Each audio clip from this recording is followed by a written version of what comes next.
অমলকান্তি আমার বন্ধু। স্কুলে আমরা একসঙ্গে পড়তাম। রোজ দেরি করে ক্লাসে আসতো, পড়া পারতো না। শব্দরূপ জিজ্ঞেস করলে এমন অবাক হয়ে জানালার দিকে তাকিয়ে থাকতো যে দেখে ভারী কষ্ট হতো আমাদের। আমরা কেউ মাস্টার হতে চেয়েছিলাম, কেউ ডাক্তার, কেউ উকিল।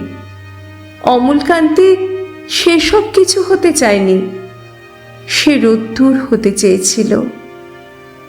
ক্ষান্ত বর্ষণ, কাকডাকা বিকেলের সেই লাজুক রোদ্দুর, জাম আর জামরুলের পাতায় যা নাকি অল্প একটু হাসির মতন লেগে থাকে। আমরা কেউ মাস্টার হয়েছি, কেউ ডাক্তার, কেউ উকিল।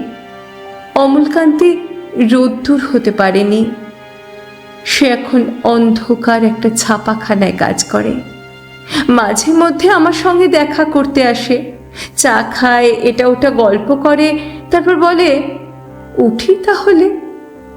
আমি ওকে দরজা পর্যন্ত এগিয়ে দিয়ে আসি। আমাদের মধ্যে যে এখন মাস্টারি করে, অনায়াসে সে ডাক্তার হতে পারত। যে ডাক্তার হতে চেয়েছিল, উকিল হলে তার এমন কিছু ক্ষতি হতো না। অথচ সকলেরই ইচ্ছে পূরণ হলো, এক অমলকান্তি ছাড়া।